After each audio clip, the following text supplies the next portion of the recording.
ஐயா வணக்கம் ஐயா. வணக்கம்மா. இப்போ கடக லக்னத்துக்கும் சிம்ம லக்னத்துக்கும் வரக்கூடாத திசைன்னு சனி திசைன்னு சொல்றாங்க ஜி. ஆனா ஆமா. சனி வந்து சூரியனோட சேர்ந்து அஸ்தங்கம் ஆயிருச்சு. ம். ஆனா அது மகரத்துல ஆட்சியா இருக்கு. பிளஸ் திக்பலமாவும் இருக்கு 7ஆம் இடத்துல. இப்போ எது எப்படி வேலை செய்யும்னு இங்க எடுத்துக்கலாம் பாருங்க, ஜி. அந்த திசை வரக்கூடாதுன்னு சொல்லிட்டீங்க. அப்போ துன்பம்னு குறிச்சுக்குங்க. ஓகேங்க. ஒரு திக்பலம் சொல்லியாச்சு. அந்த துன்பத்தை தாங்கிக் கொள்வீர்கள்னு வச்சுக்கங்க. சரி. தாங்கக்கூடிய துன்பம் தான் வரப்போகுது. 2மே இவர் திக்பலம் பெற்றதுனால வேலை செய்ய மாட்டாருன்னு சொல்றதுக்கு நம்ம மனுஷன் கிடையாது. நம்ம கடவுள் இல்ல. அது சொல்லக்கூடாது. அந்த ம், லக்கணத்துக்கு சனி திசை வரக்கூடாது. உண்மைதான். தீமை ம், தரப்போகிறது. திக்பலம் பெற்றிருக்கிறது. அந்த தீமை தாங்கிக் கொள்வீர்கள். ம். புரிஞ்சுதானே?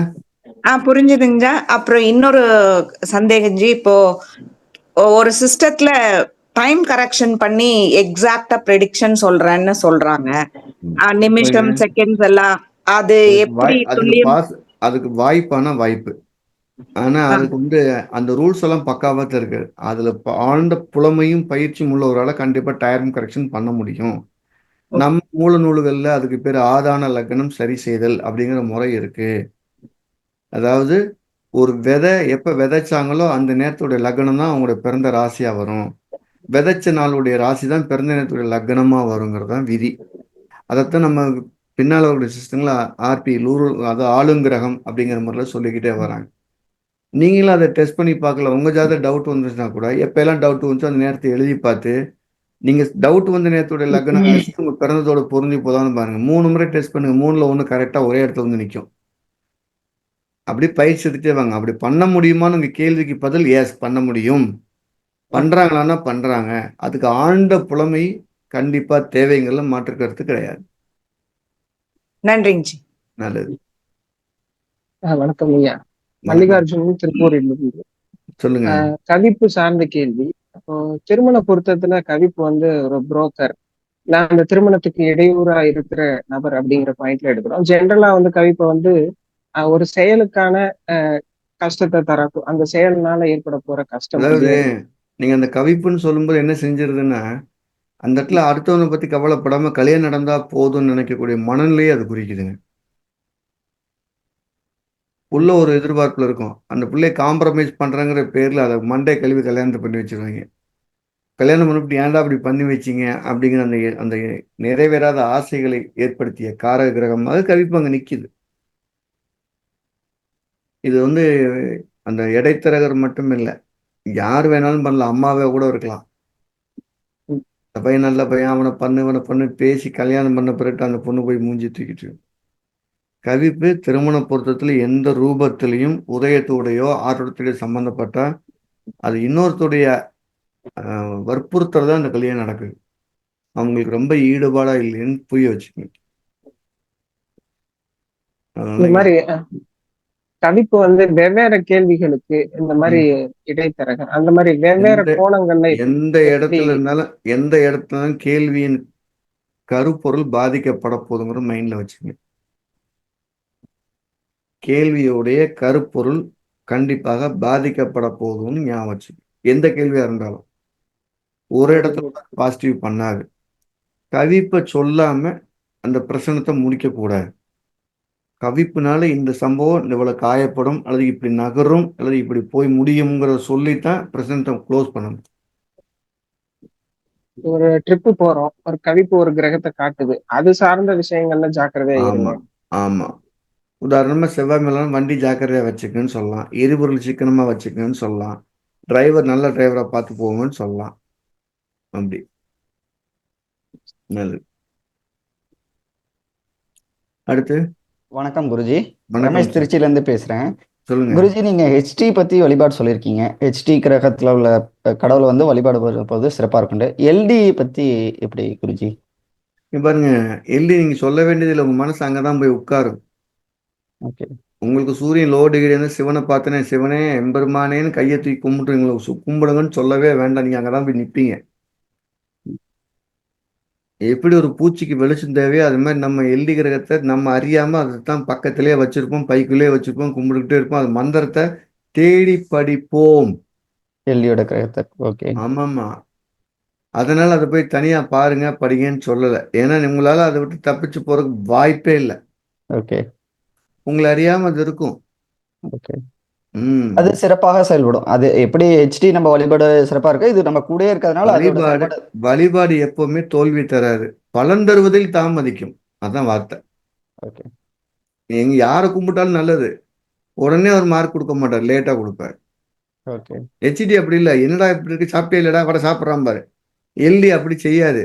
2 நாள் பேசின பிறகு ஒரு சின்ன இந்த கூட்டி தள்ளிட்டு வந்து சாப்பிட்டு போகணும், வேலையை கொடுத்து சாப்பிட சொல்லும். தேங்க்ஸ் குருஜி. நல்லது. வணக்கம் குருஜி. வணக்கம்மா, சொல்லுங்க. தமிழரசி பேசுறேங்க.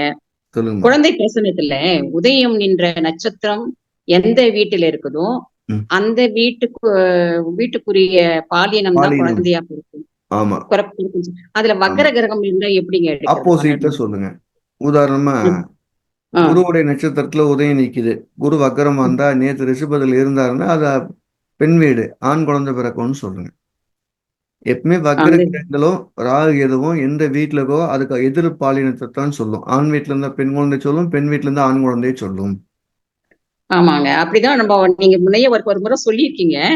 ஆனா இப்போ ஒரு 3 நாளைக்கு முன்னால வந்த பிரசன்னத்துல அது தவறாயிடுச்சு. அது தவறு வர்றதுக்கு நான்கு எப்படி அம்மா. காரணம் இருக்குன்னா, குழந்தைக்கான ம். கேள்வி அவர் குழந்தைக்குரியவர் கேட்காம வேற ஆள் கேட்டிருப்பார். ஓ, சித்ரா அப்படி கூட இருக்கு. சித்ராவுக்கு என்ன குழந்தை பிறக்கும்னு. சித்ராக்கு இவர் யாரு? ஓ, அப்படிதான் ஒருத்தர் கேள்வி கேட்டிருந்தாரு. அவரு அப்ப பெண் கேள்வியில தவறு இருக்குன்னு அர்த்தம். கேள்வி தவறு இருக்கும். அதாவது அந்த ஓ, அப்படி. ஒரு குழந்தை ஒண்ணு காணாம போச்சு. அவர் கேட்கிற அந்த குழந்தை எப்ப கிடைக்குன்னு கேட்கிற குழந்தைக்கு நீங்க யாருன்னு கேட்கும்போது தெரிஞ்சவருங்கிறார். அந்த ஓ, குழந்தை கிடைச்சிச்சா கிடைக்கலன்னு கூட அவருக்கு ஆர்வம் இருக்காது. கேள்வி சரியா இருக்கும்போது பதில் தவறுவதற்கு வாய்ப்பே இல்லை. ஓ, அப்படிங்களா? உறவு அதனால நீங்க அந்த கரெக்ட். அந்த கேள்வி ம். சொல்லும் போதே கேள்வி நீங்க கேட்காதீங்க. அந்த வீட்டுல யாராவது ஒரு நபர் அந்த பொண்ணையோ அந்த வீட்டுக்காரமா அந்த பையனையோ கேட்க சொல்லுங்கன்னு சொல்லிட்டீங்கன்னா அது கரெக்டான இடத்துல கேட்பாங்க. ஒரு 3 நாளைக்கு முன்னால அந்த பதில் தவறா போயிடுச்சு. அதனால இதுல ஆருடத்தின் எப்பவுமே பங்கு என்ன வரும்? எப்பவுமே தோல்வி வராது. தோல்வியை பத்தி கவலையப்படாதீங்க. அதை குறிச்சு வைங்க. குறிச்சு வைக்கும்போது கேள்வி ஆமா. கேட்டவர் யாருன்னு சேர்த்து குறிச்சு வைங்க. அவர் வராங்க. கேள்விக்கு தொடர்பு இல்லைன்னா அந்த பதில் தொடர்பு இருக்காது, வராது. ஓ, ர- நல்லது. ரொம்ப நல்லது. நல்லது. அது இதுல ஆருடத்தின் பங்கு என்ன வருங்க இதுல? அந்த குழந்தை எப்படி ஆருட பிறக்கும்? சுகமா பிறக்குமா? இருமுமா? பிறந்தவொடனே வலிக்குமா? உடனே டிஸ்சார்ஜ் பண்ணிடுவாங்களா? குழந்தை ஹார்ட் பீட் எப்படி இருக்கு? எப்படி பேசும்? அதோட விரிவுகளை சொல்லும். ஓ, இது நின்ற கருவை காட்டாது. நின்ற கருவை காட்டாது. அதுல என்ன காட்டாது. கரு? ம். அதுதான். ஓ, அப்படி. ரொம்ப நன்றி குருஜி. ரொம்ப நல்லது. நன்றிங்க. அடுத்து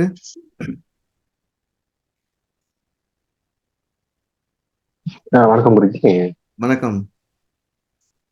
பிரவீன் சென்னையில இருந்து பேசுறேன் குருஜி. வணக்கம் சொல்லுங்க. குருஜி. இப்போ அதிக பாகை பெற்ற கிரகம் ஜாதக நன்மை செய்யணும்னு சொல்லியிருந்தீங்க. இப்போ அந்த அதிக பாகை பெற்ற புதன் லக்னத்துல கேதுவோட தொடர்பு கொள்ளும் போது அந்த அதிக பாகை பெற்ற எப்படி கிரகம் இன்னைக்குள்ள கேள்வி கேட்டுருங்க டப்புன்னு. எப்படியோ 2-3 நாள்ல கேள்வி கேட்டுனா பதில் நான் ஒரு 3 நாளுக்குள்ள சொல்லிடுவேனா இல்லையா? டக்குன்னு கேள்வியை ஈஸியா கேளுங்க. அதிக அதிக பாகை பெற்ற பாயப்பட்டவரை கிரகம். எப்பவுமே நன்மை செய்யும். யாரோட இருந்தாலும் கவலைப்படாதீங்கன்னு சொல்லியாச்சு. அவர் கேது கூட இருக்காரா? கேது தடக்கும். 1000 ரூபாய் கொடுக்கறதுல 100 ரூபாய் தடக்கும். 900 ரூபாய் கொடுத்துருவார். அதிக பாகைப்பட்டவரும் யாருடைய கட்டுப்பாட்டிலும் யாருக்காகவும் தயங்கி நிற்காது. தருவதில் தாமதப்படுத்தலாம், கொஞ்சம் குறைபடலாம், இல்லேன்னு போகவே போகாது. இது காங்கிரீட்டா ஞாபகம் வச்சுக்கங்க. அவர் அஸ்தங்கம் அடைஞ்சிருக்காரு, வக்கரம் அடைஞ்சிருக்காரு, ராகுக்கு பக்கத்துக்கு அஸ்தங்கம் எதை பத்தியும் அது தந்துரும். அது தாய் அன்பை போல. இன்னொரு கேள்வி குருஜி. ஒருத்தர் பேசியே கொள்றாரு, ஊரை விட்டு நீச ஓடிடலாம் போல கிரகம் இருக்குன்னா? தான் காரணங்க. Okay okay. அவங்களாம் தெரியாதனமா ஒரு 2-3 வக்கர கிரகம் இல்ல வக்கர கிரகமே நீசம் பெற்றிருக்கு. அப்படி ஒரு ஆளை நீங்க ஒரு கல்யாண வாழ்க்கையை தேர்ந்தெடுத்துட்டீங்கன்னா உங்களுக்கு நேரடியாக மோட்சம் தான். நீங்க நேரம் மேல போனா சிவரும் வா உட்காரு உட்காரு உட்காரு என்ன கஷ்டப்பட்டு வந்திருக்கேன்னு சொல்லிடுவாரு. அப்படி ஒரு கத்தியை போட்டுரும் பார்த்துக்கணும். ஒருத்தெல்லாம் சோறை சமைச்சிட்டு உட்கார்ந்தோன்னா அந்த அம்மா பேசி அதுலயே சோறே வெந்து கீழே வடிஞ்சிடும். எங்க வருங்க, எவ்வளவு பலவீனமான கிரகமோ அந்த கிரகம் செயல்படாதுங்க. ஆனா பேசிக்கிட்டே இருக்கும். நீங்க பொண்ணு பார்க்க போகும்போது ஒரு பிரசனம் போட்டு பாருங்க. 3 கிரகம் நீசன்னு வைங்க. அந்த வீட்டுல போய் பொண்ணை கொடுக்குறோம் இல்லையா, உங்களுக்கு எவ்வளவு நேரம் பேசும், மணிக்கணக்கா பேசுவாங்க. இதை நீங்க இன்னொன்னு தெரிஞ்சுக்கங்க. உதயத்திலேயோ இல்ல உதயத்துக்கு 2லயோ நீச கிரகம் இருக்கும்போது ஒரு வீட்டுக்கு நீங்க விருந்துக்கு போய் அனுபவத்தை பதிவு பண்ணுங்க. ஓகே. நீங்க அதுக்கு பிறகு சாப்பிட்ட சோறு செமிக்குதா இல்லையான்னு பாருங்க. அவ்வளவு கேள்வி கேட்பாங்க, அவ்வளோ பேசுவாங்க. அப்பாயின்மெண்ட் கொடுக்கும்போது உதயத்துல நீச கிரகம் இருந்தாலும் உதயத்துக்கு நீச கிரகம் இருந்தாலும் அந்த அப்பாயின்மெண்ட்டை பார்த்துட்டு எனக்கு பதிவை சொல்லுங்க. மூச்சு திணறி அத்தாடி ஆளை விடு சாமியோன்னு வெளியேற மாதிரி இருக்கும். ஓகே. இருக்கும். நன்றி. ஒருத்தெல்லாம் பார்த்தீங்கன்னா ஒரு பிரசனம் பார்க்க வர்றாரு. வந்தோடனே அவர் உட்காந்தோடனே கம்பன் செல் எடுத்து பார்க்குறேன். செல்ல உதயத்துக்கு 2ல் நீசகரம் உதயத்தில் நீசகரம் இருக்கு. என்னடா இப்படி ஒரு பிரசனத்தை வந்திருக்காங்கன்னு சொல்லிட்டு இதெல்லாம் யாரு நிற்கிறேன் என்னால் கேள்வி கேட்க முடியாது. இந்த மாமன் மச்சான்லாம் கூட்டியாந்துருக்காங்க, அவங்க கேட்பாங்கங்கிறான். என்ன ஆள் பாருங்க, அவனால கேட்க தெரியாதாம்மா, அதனால சொந்த ஊக்காரங்க 10 பேரை கூட்டியாரன் கேள்வி கேட்கறது. அவங்க ஆளாளுக்கு அவங்க குடும்பத்தை பிரச்சனை கேட்பாங்க. ஸோ நம்ம என்ன செய்யணும்னா உதயத்தில் நீசகரகம் இருக்கும்போதும் உதயத்துக்கு நீசகம் இருக்கும்போதும் பேச்சை குறைச்சிட்டு சுருக்கமான பதிலை சொல்ல பழகிறது சேஃப், பாதுகாப்பு. நன்றி குரு. வணக்கம் குரு. வணக்கம்மா. அந்த ஒரு பெண் வந்து திருமணம் கேட்டிருக்காங்க.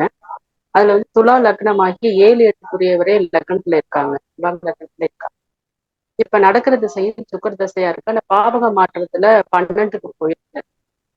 இப்போ இருங்க, நீங்க இந்த சொன்ன வார்த்தை சந்திரன் மட்டும் சொல்லி இந்த சொன்ன வார்த்தை மட்டும் துலா லக்னம் லக்கணத்துல 7, லக்கணத்துக்கு 7, 8 8 கூடியவங்க சேர்ந்திருக்காங்க. சுக்கிரன் வந்து பாவக 12ல மட்டத்துல 12க்கு போறாருன்னு சொல்றீங்க இல்லையா? ஆமாங்க. எப்பவுமே தசாபத்தி சொல்லும்போது எந்த வீட்டுல பாவகம் மாற்றம் வருதோ அதை மட்டும் சொன்னா போதும். சுக்கிரன் ஓகே. 12ல் இருக்கிறான்னு தெளிவா சொல்லிட்டீங்களா? இந்த பாவக மாற்றம் உங்களுக்கு கன்ஃபியூஸ் பண்ணிக்கிட்டே இருக்கும். சரி. லக்கணத்துல இருக்கும்போது சிறு செயலை சொல்லும். செயலோட ரிசல்ட் என்னன்னு பார்த்தா பாவக மாற்றத்துல எங்க இருக்கோ அதைத்தான் சொல்லும். சரி. சொல்லுங்க. இப்ப லக்னத்துக்கு 7ல வந்து சந்திரன் வந்து இருக்கும்போது 10ஆம் அதிபதி 7ல இருக்கும்போது ஒரு கர்மா நடக்கிறதுக்கு வாய்ப்பு இருக்கா? ஆமா, இல்ல தொழில் செய்யற ஆமா. இடத்துலயே கர்மா மரணம் நடக்கிறதுக்கும் வாய்ப்பு இருக்கு. தொழில் செய்யற இடத்துலயே அதுக்கு வாழ்க்கை துணை அமைய போகுதுன்னு அர்த்தம். அது கர்மாவை எப்படி சொல்லணும்? அந்த நேரத்துடைய தசா புத்தி என்னன்னு பார்ப்போம். அந்த புத்திநாதன் எந்த பாவத்துக்குரியோ அந்த பாவத்துக்குரிய உறவு நம்மளை விட்டு வெளியேற போகுது, இல்லை இறக்க போறாங்கன்னு அர்த்தம். ஸோ நம்ம புத்தி அதுக்கான மட்டும் வழிபாடு சொன்னா போதும். தடுக்க முடியாது, அதுல இருந்து மனசை பாதுகாத்துக்கலாம். எல்லாருமே தன்னுடைய இறப்பை வழிபாட்டினால தள்ளி போடணும்னு நினைக்கிறது தப்பு. அப்படி தள்ளி போட முடியாது. என்ன செய்யலாம், உணரலாம், வழி இல்லாம பார்த்துக்கலாம். சரி. ம். Right. அவங்க சொன்னது 10ஆம் அதிபதி 7ல இருக்காரு அப்படின்னாலே ஒரு சம்பவம் நடக்கும்போதே கூடவே ஒரு துக்கமான சம்பவம் கூடவே டிராவல் ஆகிட்டே இருக்கும். ஒன்று. விதி நம்பர் 2, வேலை செய்யக்கூடிய இடத்துல அவங்களுக்கு வாழ்க்கை துணை அமையறதுக்கு வாய்ப்பு நிறைய இருக்கு. இல்லை அவங்க திருமணம் ஆனவுடனே ஒரு மனைவியின் பேர்லயோ கணவன் பேர்லயோ புதுசா ஒரு இடம் வாங்கும். இந்த 3மே ஒரே காலத்தில் நடக்கிற மாதிரி இருக்கும். உங்க 10ஆம் அதிபதி யாருன்னு பார்த்து அதை கும்பிட்டுக்கிட்டே வந்தாங்கன்னா அந்த நெகட்டிவ் எனர்ஜியை அவங்களால ஈஸியா தப்பிச்சு வெளியே வர முடியும். அதுல இருந்து அந்த பாதிப்பு சந்திரனே தான் 10ஆம் அதிபதி துலாலக்கணத்துக்கு சந்திரன் 10ஆம் அதிபதி சந்திரனா இருக்கனால ஒரு மாரியம்மன், ஒரு கௌமாரி அம்மன், இந்த மாதிரி அம்மனை வழிபடுறது மூலியமா அந்த பிரச்சனை நம்ம வெளியில வர முடியும்னு அர்த்தம். இப்பையில இருந்தே வழிபட சொல்லலாமா? இந்த ஒரு திருமண இன்னைக்கே காலத்துக்கு எப்பவுமே ஒரு விஷயம் மனசுக்கு பட்டுச்சுன்னா அப்பவே கும்பிட ஆரம்பிச்சு. திடீர்னு போய் கும்பிட்றத கும்பிட்டுக்கிட்டே வர சொல்லிடணும். அந்த பழக்கத்தை அனிச்சையா கொண்டு வந்து வரணும். இப்பவே நீங்க ஆரம்பிக்க சொல்லலாம். ரைட். அடுத்து. ஐயா வணக்கம் ஐயா. வணக்கம் சார். ஐயா பஞ்சமகா புருஷோகம் அப்படின்னா என்னங்க? அந்த பஞ்சமா இல்ல பஞ்ச மகாபுருஷ யோகம்னு சொல்லணும். சொல்லும் போதே இந்த வார்த்தையில காவை தூக்கிடக்கூடாது. பஞ்சமானா பஞ்சம்னு ஒரு வார்த்தை இருக்கு. பஞ்ச மகாபுருஷ யோகம். சரிங்க. இதுல வந்து முக்கியமான கிரகங்கள் அப்படிங்கிறது 5 கிரகங்கள். செவ்வாய், புதன், குரு, சுக்கிரன், சனி. இந்த 5 கிரகத்தினால ஜாதகருக்கு கிடைக்கக்கூடிய யோகங்களுக்கு முக்கியமான யோகங்களுக்கு பஞ்சமகா புருஷ யோகம்னு பேரு. சரிங்க. உங்க ஜாதகத்துல இந்த 5 கிரகங்கள்னால நான் சொன்ன பஞ்சமகா புருஷம் ஏதேனும் 1ஓ 2ஓ இருந்துச்சுன்னா உங்களுக்கு உங்களுடைய ஒரு ஜாதகம் ஒரு புகழை பெற்றே தீரும். அது என்னென்னலாம் கொடுக்கும் அப்படின்னா பலனை மட்டும் பார்ப்போம். ஏன்னா அந்த புருஷ யோகம் எப்படி அமைதுங்கிறது விரிவா போகிறத விட எப்படி அது பலனை கொடுக்கணும் பார்ப்போம். முதல்ல நீங்க சொல்லக்கூடிய சொல்லுக்கு உங்க சமுதாயத்துல உங்க சுத்தி இருக்கவங்ககிட்ட ஒரு மரியாதை கிடைக்கும். ஒண்ணு. உங்களுக்கு வந்து ஒரு ரூபாய்க்கு வேலை செஞ்சு இந்த ரூபாய் கண்டிப்பா வீடு வந்து சேரும். நீங்க உழைத்த பணம் வீண் போகாது. உங்களுக்கு உரிய மரியாதை கிடைக்கும்னு அர்த்தம். இது லக்கணத்துக்கு தான் இந்த யோக கிரகத்தை பார்க்கணும். உதாரணத்துக்கு ஒரே ஒரு யோகத்தை மட்டும் சொல்லிடுவோம். ஒரு மிதன லக்ன ஜாதகம் 5ஆம் அதிபதி அப்படின்னு சொல்லக்கூடிய சுக்கிரன் 10ல உச்சம் பெற்றிருக்கார் அப்படின்னா அதுக்கு பேர் மாளவியா யோகம்னு பேர். பஞ்சமகாபுருஷ யோகத்துல சுக்கிரனால் ஏற்படக்கூடிய யோகத்துக்கு இந்த யோகம்னு பேர். இப்படி இருந்ததுன்னா அவங்களுக்கு பெருஞ்செல்வம் வந்தே தீரும். அந்த பெருஞ்செல்வம் வரும்போது பேராசைப்பட்டாங்கன்னா அது பெரு நஷ்டத்தையும் தரும். இது வந்து ஒரு மிகப்பெரிய லெவலில் சம்பாரிச்ச ஒருத்தருடைய ஜாதகம். பின்னால் அவங்க சொத்து சேர்க்கப்பட்டார் என்று வழக்கம் வந்துச்சு. அப்படிதான் சொல்லுவாங்க. நான் சொன்ன மாதிரி செவ்வாய், புதன், குரு, சுக்கிரன், சனி இந்த 5 கிரகங்கள்னால ஏற்படக்கூடிய யோகத்துக்கு பஞ்ச மகாபுருஷ யோகம்னு பேர். செவ்வாயினால ஒரு ருச்ச யோகம் ஏற்படலாம், குருனால ஒரு ஹம்ச யோகம் ஏற்படலாம். இந்த யோகங்கள்லாம் உங்களை ஒரு சமுதாயத்துல தனியா அடையாளப்படுத்தி காட்டப்படுகிறதுன்னு அர்த்தம். நல்ல யோகமுள்ள ஜாதகங்களுக்கு கர்மா குறைவா தான் வேலை செய்யும். அவங்க கர்மால இருந்து ரிலீஸ் ஆனா இந்த யோகங்கள் கூடுதலா வேலை செய்யும். சார் நிறைய வழிபாடு பண்ணிட்டு இருக்கீங்க சார், அந்த பஞ்சமுகா புருஷ யோகத்துக்கு பலம் அதிகமாகி நிறைய யோகங்கள் அள்ளி கொடுக்க ஆரம்பிச்சிடும். நான் கோயிலுக்கு போறேன் சார், எனக்கு என்ன சார் கிடைக்க போகுதுன்னா, உங்க ஜாதத்துல பஞ்சமகா புருஷ யோகம் இருந்துச்சுங்கிற பட்சத்துல நீங்க வழிபாடுகளையோ இல்லை உபாசனையோ இல்லை பிரார்த்தனைகளை செய்யல அதுக்கு பலம் பெற்று அந்த யோகம் நிறைய யோகங்களை தர ஆரம்பிச்சுன்னு இருக்கிறதுலே தலை சிறந்த யோகத்தை ஒன்று சொல்லணும்னா பஞ்சமகா புருஷ யோகங்களை சொல்லலாம். அடுத்து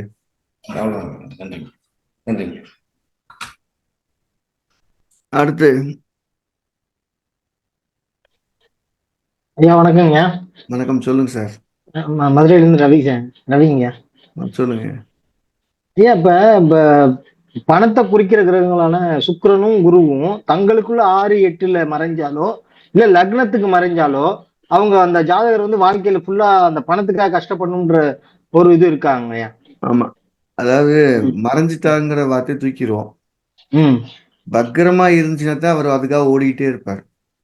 ஒரு ஜாதத்துல குருவும் வக்கரம் சுக்கரனும் வக்கரம்னா அவர் வாழ்நாள் அப்புறம் பணம் பணம் பணம் பணம் எவ்வளவு வந்தாலும் பத்தாம ஓடிக்கிட்டே இருப்பார்.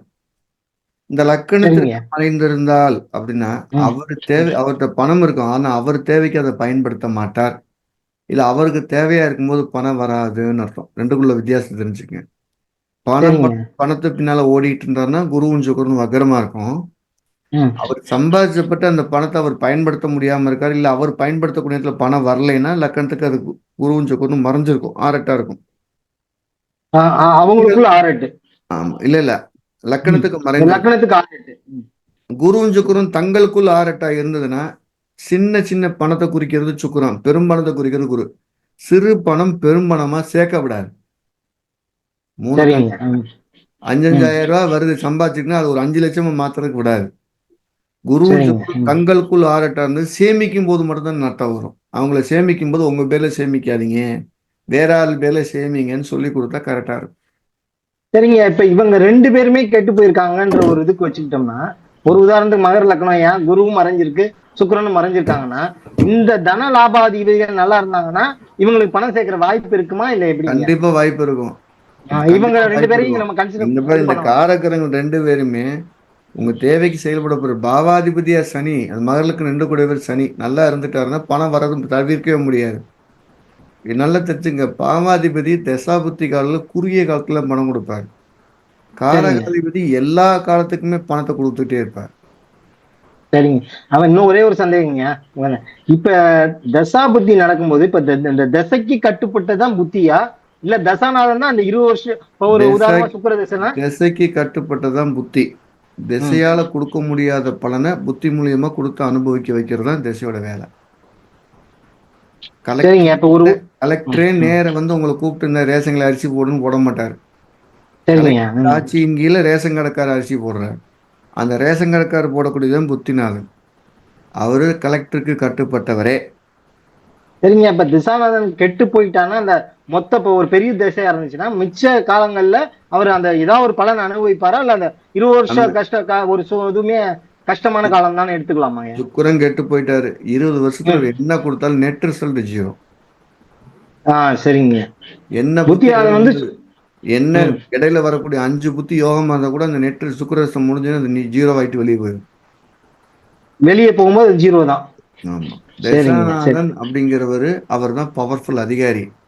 உங்களுக்கு பொருளை கொடுத்து உங்களை பலப்படுத்த போறது புத்திநாதன். சரிங்க. சரிங்க. தசாநாதனுக்கு புத்திநாதன் கட்டுப்பட்டார். புத்திநாதனுக்கு அந்தரநாதன் கட்டுப்பட்டவர். சரிங்க. சரிங்க. ஒரு கடையோட சரி. ஓனருங்கிற தசாநாதன். அந்த கடையில வேலை செய்யறவரு புத்திநாதன். கடை திறக்கலைன்னா வேலை செய்யறதுக்கு வேலை கிடையாது. சரிங்க. சரிங்க. நல்லது. நன்றிங்க. ஐயா வணக்கம் ஐயா. வணக்கம் சுரேஷ் சார். சிங்கப்பூர்லேருந்து. ஒருத்தவங்களுக்கு தனுசு ராசி ஐயா, அவங்களோட துலாத்துல வந்து சனி வக்ரமா இருக்குது. அவங்களுக்கு அந்த சனி வந்து அஸ்தங்கமா இருக்கு. செவ்வாயோட நட்சத்திரத்துல இருக்குது. செவ்வாய் வந்து அஸ்தங்கமா இருக்கு. அப்போ அந்த அவங்களோட சனி தசை எப்படி இருக்கும்? நீங்க கேக்குறது நான் புரிஞ்சுக்கிட்டேன்னு பாருங்க. நீங்க தனுசு ராசின்னு சொல்லிட்டீங்க. சனி தனுசு லக்னம். தனுசு லக்னம். முதல் தனுசு ராசின்னு சொன்னீங்க. சரி, தனுசு லக்னம் சொல்லிட்டீங்க. ம். சனி வந்து செவ்வாய் நட்சத்திரத்துக்கு செவ்வாய் தான் அதாவது அஸ்தங்கம் பெற்ற கிரகத்தோட நட்சத்திரத்துல சனி இருக்காரு. கரெக்டா? கரெக்ட். சனி வந்து உச்சவக்ரமா கண்டிப்பா இருக்கு. நல்ல யோகத்தை செய்யும். அதுல எந்த மாற்று கருத்தும் கிடையாது. அந்த அஸ்தங்கம் பெற்ற நட்சத்திரம் செய்யுங்கன்னா நல்ல யோகத்தை செய்யும்போது அவர் தவறா அதை செலவழிச்சுக்கிட்டே இருப்பாருன்னு அர்த்தம். ஓகே, சரி. ஓகே. சனி வந்து உச்சவக்ரமா இருக்குது. இருந்தாலும் நல்ல பலன். என்ன அவர் தான் அந்த நின்ற வீட்டு வேலை செய்யுங்கிறபடிக்கு அந்த சனி 11ஆம் பாவத்து பலனை கொடுப்பாரு. அவர் சரி, நின்ற நட்சத்திராதி அஸ்தங்கமா இருக்கனால அவர் சம்பாரிச்சு போய் கொடுக்கக்கூடிய இடம் தவறான இடமா இருக்கும். இல்லை சேமிக்க முடியாத இடமா இருக்கும். சரிங்க. சரி. நல்லது. நன்றி. அடுத்து கேட்கலாம். அடுத்து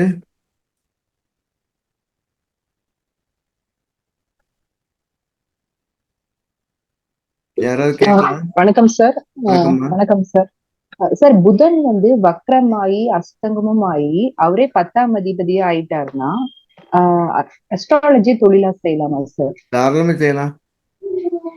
இங்க பாருங்க, நீங்க இது தனித்தனியா படிங்க. 10ஆம் அதிபதியாகி தொழிலை செய்யலாம். வக்ரமாகி ஒரு முறைக்கு 2 முறை படித்தபடி தொழிலை செய்யலாம். அஸ்தங்கமாகி தக்க சமயத்துல ஞாபகம் வராது, நிறைய பயிற்சி எடுக்கணும். அப்படி தனித்தனியா எடுத்துக்கோங்க. அவர் அஸ்தங்கம்னாலே நீங்க ஒரு முறைக்கு 2 முறை ஜாதகங்கள் நிறைய உதாரணங்களை பார்க்க ஆரம்பிக்கணும், ஃபீல் பண்ணணும். வக்ரம்னா அது ஆள் மனசுல போய் பதிஞ்சா கடகடன்னு அப்படின்னு அர்த்தம். 10 கூட ஒரு புதன் வந்துட்டு அவர் என்ன பலகீனமா இருந்தாலும் தொழில் பண்ணலாம். அந்த தொழில கிடைக்கக்கூடிய லாபத்தை அந்த பொசிஷன் சொல்லுது. வக்ரம் அஸ்தங்கம் சொல்லுது. சார், சந்திர அதியோகம் பத்தின ஒரு கேள்வி. இப்போ சந்திரன் சில லக்கணங்களுக்கு 6, 8, 12 வராரு. அவர் வந்து பௌர்ணமி சந்திரனா இருந்து அவர் பாக்குற 6, 7, 8ஆம் வீடுகளும் அந்த வீட்டுல இருக்கிற கிரகங்களும் சுபத்துவம் ஆகுமா, இல்ல 6, 8, 12க்குரிய வேலையை பண்ணுமா? அது எப்படி 6, 8, 12க்குரிய வேலைத்தையும் செய்யும். அது சுபத்துவமா செஞ்சாலும் கூட அது ஜாதகர் உணர மாட்டார். நான் தூங்கிட்டு இருக்கும்போது நீங்க ஒரு ஒரு எனக்கு பக்கத்துல இருந்து ஒரு நல்ல ஒரு இனிப்பான ஒரு உணவுப் பொருளை வச்சீங்கன்னா என்னால உணர முடியாது. அது மாதிரி என்ன 6, 8ஆ இருக்கக்கூடியது எவ்வளவு வலிமையான சுபகிரகம் வந்தாலும் அந்த பலனை உணர விடாது. நல்லது. வணக்கம் குருஜி. சந்திர அதியோகம்னு ஒண்ணு இருந்துச்சுனாலே அந்த ஜாதகர் தான் இருக்கக்கூடிய சூழ்நிலையில ஒரு புகழ் பெறுவதை குறிக்கிறது. அந்த புகழின் பலனை அந்த ஜாதகர் அனுபவிக்க விடாது, ஜாதகரை சார்ந்தவர்கள் அனுபவிக்கலாம் அப்படின்னு வச்சுக்கோங்க. ரைட். அடுத்து வணக்கம் குருஜி. வணக்கம் குருஜி, அடிப்படையில் ஒரு கேள்வி குருஜி. அதாவது சனி பகவான் வந்து நடுராத்திரியில பலன் சொன்னீங்க. அது மாதிரி குரு பகவான் வந்து அவருக்கு எப்படி சார் பலன் இருக்குது? நண்பகல் 11 மணில இருந்து 1 மணிக்குள்ள. சரிங்க குருஜி. இன்னொரு டவுட் ஒண்ணு குருஜி. இப்ப காசிக்கு போறாங்க ஒரு நபர், 9ஆம் அதிபதி உதயத்துல இருக்கு. ஆனா அந்த கோச்சாரத்துல புதனும் அங்கேயே இருக்கு. அந்த புதன் வந்து 18 டிகிரிக்கு, கைப்பும் 18 டிகிரில இருக்கு. போலாமா குருஜி? யாரும் போலாம். நீங்க புண்ணிய சித்திரத்துக்கு போகும்போது நிறைய லாபத்தை எதிர்பார்த்து போகுது. புண்ணியத்தை தொலைக்கணும்னு போங்க. அதாவது புண்ணியத்தை பெறணும், பாவத்தை தொலைக்கணும்னு போங்க. அதனால நீங்க கவிப்பு இருக்குன்னா நம்ம போற இடத்துல நமக்கு நிறைய செலவு வைக்கலாம், மனக்காயங்கள் ஏற்படலாம். அது நம்மளுடைய கர்ம வினைக்கு தகுந்த மாதிரி. அங்க லாபத்தை போற விட நம்ம பாவத்தை தொலைக்கணும்னு போவாங்க. பொதுவாகவும் லக்கணத்துக்கு கேந்திரத்துல சனி இருந்தா அது காசிக்கு போற மூலியமா கர்மா குறையும் அப்படின்னு சொல்லப்படுது. அவருக்கு கவிப்பு இருக்குங்கிற போது போற இடத்துல நிறைய செலவு வைக்கும், அலைச்சல் இருக்கும், டிக்கெட் இல்லாம இருக்கலாம், நின்றுக்கிட்டே போகலாம். இந்த மாதிரி அந்த பயணத்துல இருக்கக்கூடிய சிரமங்களையும் சேர்த்துன்னு சொல்லுது. போகலாமாங்கிற கேள்விக்கு போகலாம். மிக்க நன்றி குருஜி. நல்லது. வேற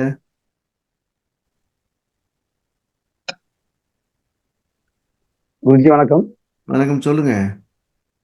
5 கூட 9ல கேது கூட இணைஞ்சிருக்காரு. கடங்கார யோகம் சொல்றாங்க. இது புத்திர பாக்கியத்துல எந்த மாதிரி தடை ஏற்படும்?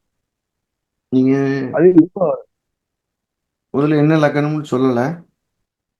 விருச்சிக லக்கணம் குருஜி. விருச்சிக லக்கணம் 9 கூடையவரா 5 கூடையவரா? 5 கூடையவர் 9ல கேதுவோட இணைஞ்சிருக்காரு.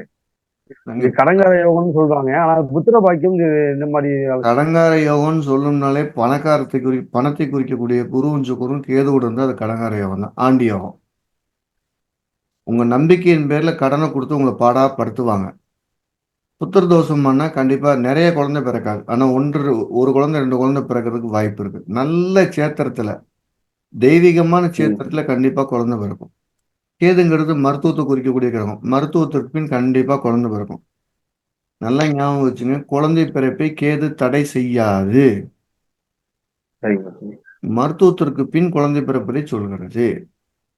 கடன் கிடைக்குமானா கடன் பெருசா இருக்கும், அதெல்லாம் மன உளைச்சலும் இருக்கும். அவர் 5 கூடையவர் அப்படின்ட்டாரு. கேது கூட குரு சுக்கிரன் சேர்ந்து எங்க இருந்தாலும் கடன் தான். அதுல ஒரு எங்க இருந்தாலும் இல்ல. 5 கூடையவர் ஐயின்னு ஒரு வார்த்தை சொன்னா பூர்வீக சொத்தின் பேர்ல கடன் அர்த்தம். இல்லைன்னா சொந்த ஊருக்காரன் கிட்ட போய் கடன் வாங்கி கஷ்டப்பட போறாருன்னு அர்த்தம். இந்த 5ஆம் இடம் அப்படிங்கிறத சொந்த ஊருக்காரு. 5ஆம் அதிபதி கேது இருந்தா சொந்த ஊர்லக்காரில் சொந்தக்காரங்கிட்ட கடன் வாங்கி கஷ்டப்படுறாருன்னு அர்த்தம். புத்திர தோஷமானா புத்திர தோஷம் தான். மருத்துவத்திற்கு பின் குழந்தை பிறக்கும். கடங்கார யோகம்னா ஆமா கடன் கிடைக்கும். நம்பிக்கையின் பேர்ல கடனை கொடுத்து பாடாப்படுத்துவானுங்க. உனக்கு நான் பெரியவன் நினைச்சு கொடுத்து நீ வாட்டுக்கு இப்படி பண்றடாமா. ஆமா கொடுக்கணும்னு நினைக்க கடன் அடைக்கிறதுக்கு காசு வராது. குருஜி 9ல குருவும் கேது இருக்கிறதுனால பித்ரு தோஷம் சொல்றாங்க குருஜி. இது பரிகாரம் திலகம் பண்ணிருக்கு. அது பரிகாரம் வேலை செய்யுங்களா? இவங்க புத்திர தோஷமா நீங்க சொன்ன பிதிரு தோஷமா? ஆமா பிதிரு தோஷம் தான். ஒரே முறையில கோயிலுக்கு போய் டக்குன்னு நாளைக்கே பலன் கிடைக்கும்னு நினைக்க கூடாது. ஏங்க 50 வருஷம் ஒரு பாவத்தை பண்ணிட்டு ஒரு நாள் போய் சரி பண்றேன் எல்லாமே டீலிங் ஆயிருமா ஆகாதா? அப்படி பண்ண முடியாது. முதல்ல என்ன செய்யணும், எத்தனை முறை கோவிலுக்கு போயிட்டு வரணும், எத்தனை முறை கோயிலுக்கு போனதுக்கு பின்னால திலகம் பண்ணணும், இதெல்லாம் டீட்டெயிலா பார்த்துக்கணும். என்ன 10 வருஷம் ஒரு பிரச்சனை பிதிரு தோஷம் இருந்திருக்கும். ஒரே ஒரு இடம் கோயில் போய் யாகம் பண்றதுல ஐயர் பக்கத்துல உட்காந்துட்டு சரியா போச்சுன்னு சொன்னா தப்பு. அது நடக்காது. முதல்ல அது பண்ணலாமான்னு பார்க்கணும். பண்ணதுக்குன்னா வேற ஏதாவது யோகம் இருக்கான்னு பார்க்கணும். வேற யோகங்கள்னால இந்த யோகங்கள் மட்டுப்படுதா உயருதான்னு பார்க்கணும். இந்த கோயிலுக்கு போயிட்டு இந்த யாகத்தை பண்ணலாமான்னு பார்க்கணும். பண்ணும்போது நம்மளோட மனநிலையில் இப்படி இருக்கு. நிறைய கண்டென்ட் இருக்கு. நிறைய பேர் இந்த வார்த்தையை சொல்லியிருக்கிறாங்க. நீங்க சொன்னீங்க கோயிலுக்கு போயிட்டு நடக்கலைன்னா ஒரு தப்பை பண்ணிட்டு கோயிலுக்கு போகலாம்ங்கிறது டீலிங் ஆயிடுது. அது தப்பு. அந்த டீலிங் இங்கே வேலை இல்லை. என்னென்னலாம் செஞ்சுட்டு அதை போகணுங்கிறது மட்டும் தான் சேஃப். அடுத்து நன்றி குருஜி. நல்லது. நாம இந்த ஜோதிடம் எல்லாத்துக்கும் போய் சேரணும் அப்படிங்கிறதுக்காகத்தான் எல்லாத்தையும் சந்தேகம் தெரியுதுங்கிற வகுப்பை நம்ம சொல்லிக்கிட்டே வரோம். மாணவர்களுக்காக பண்ணிக்கிட்டே இருக்கோம். இன்னைக்கு கிட்டத்தட்ட ஒரு 200 பேருக்கு மேல நம்ம லைன்ல இருந்து படிக்கணும்னா நீங்க நாம் சொல்லிக் கொடுக்கக்கூடிய எல்லா பாடத்துலேருந்தும் உங்க சந்தேகங்களை சொல்லிக்கிட்டே இருக்கேன். ஏன்னா நானும் அன்னைக்கு தினம் அந்த துறையில பார்க்குறேன், அந்த பிரச்சனைகளை சந்திக்கிறேன். நீங்க ஒரு அஸ்ட்ராலஜரா எந்த பிரச்சனையை சந்திக்கிறீங்களோ அதே பிரச்சனை நானும் சந்திக்கிறேன். அது ரெக்கார்டை நானும் ஃபாலோ பண்ணிட்டு இருக்கிறேன். நான் சொன்ன பதில் என்ன, அதுக்கு எனக்கு என்ன ரிசல்ட் கிடைச்சிருச்சு, அதையும் நான் பார்க்குறேன். அதோட அடிப்படையில் இந்த பதில்கள் எல்லாமே அமையுது. மூல நூல்களை ஒட்டி நம்ம பதில்கள் நிறைய இருக்கும். ஏன்னா எப்பவுமே ஒரு முனிவர்கள் அவ்வளோ சீக்கிரம் சொல்லியிருக்க மாட்டாங்கன்னு. நீங்களும் உங்களுடைய அனுபவங்களை தொகுத்து வச்சுக்கிட்டே வாங்க. நீங்க கொடுக்கக்கூடிய ஒரு வழிகாட்டுதல் தலை சிறந்த வழிகாட்டுதலாக இருக்கணுங்கிறதுல மாற்று கருத்து இல்லை. எல்லாத்துக்கும் ஜோதிடம் போய் சேருங்கிறத விதிகளை வெளிப்படையாக சொல்லிக்கிட்டே வரும். நீங்களும் இன்னும் 4 பேர்த்த உருவாக்குங்க. 4 பேர்த்துக்கு கற்றுக் கொடுக்கறதுக்கு தயார்படுத்துங்க. யாராவது ஜோதிடம் படிக்கணும்னா நீங்கள் நம்ம நம்பர் கொடுக்கலாம், படிக்க வைக்கலாம். பிப்ரவரி 8, 9 நாள் நம்ம தாம்பூல பரிசு நடத்த போகிறோம். 12ஆம் தேதி பிப்ரவரி 12 ஆன்லைனில் திருமண பொருத்தம் அப்படிங்கிற தலைப்பில் நம்ம அனுபவங்களில் என்னென்னலாம் அப்டேட்டில் வந்திருக்குன்னு பார்க்க போகிறோம். ஸோ ஜோதிடம் சார்ந்து ஏதேனும் படிக்கணும் விருப்பச்சுன்னா நீங்கள் பண்ணலாம். மார்ச் 1ஆம் தேதி ஒரு 24 நாள் ஒரு ஜோதிடத்தோட ஹையர் உயர்நிலை அப்படிங்கிற ஒரு விஷயத்த பண்ணலான்ட்டு இருக்கிறோம். ஒரு நாளைக்கு 1 ஹவருங்கிறது ஒரு 1.5 மணி நேரம் 1.5 மணி நேரம் உட்காரலாம். ஒரு விஷயம் ஜாதகத்தை எங்கே வாங்கி எங்கே ஆரம்பித்து எங்கே முடிக்க போகிறோம் அப்படின்னு டீட்டெயிலாக சொல்கிறதுக்கு அந்த வகுப்பு ரெடியாக இருக்குது. மார்ச் 1ஆம் தேதி ஆரம்பிக்க போகிறோம். ஸோ அதுக்கும் பயிற்சினாலும் கீழே நம்பரில் நீங்கள் கொண்டு வரலாம். ஸோ எல்லாரும் ஜோதிடத்தை ரெக்கார்டாக பண்ணுங்கள், எழுதி வச்சு பலன் சொல்லி பாருங்கள். எனக்கு எங்கே தப்பு பண்ணுறோம்னு தெரியும். நீங்கள் உணர்ந்துட்டா அந்த உணர்ந்த அந்த விஷயம் உங்களை விட்டு போகவே போகாது, மறக்கவே மறக்காது. அதனால் உணர்தல் ரொம்ப முக்கியம். ஸோ அனைவருக்கும் மீண்டும் ஒரு வாழ்த்துக்கள். மதாபிதா குருதெய்வ ஆசிகளுடன் எம்பெருமான் ஸ்ரீ உச்சிஷ்ட மகா கணபதியின் ஆசிகள் அனைவருக்கும் நீண்ட ஆயிலையும் நிறைந்த செல்வத்தையும் உயர்ந்த ஒளியும் மெய்ஞானத்தையும் பேரறிவையும் பிரபஞ்ச ஞானத்தையும் பெருமையுடன் வழங்கட்டும். அனைவரும் மிகச்சிறந்த புகழையும் மிகச்சிறந்த வாழ்க்கையும் வாழ்த்து எனது மானசீகமான வாழ்த்துக்களும் மானசீகமான ஆசைகளும். வாழ்த்துக்கள்.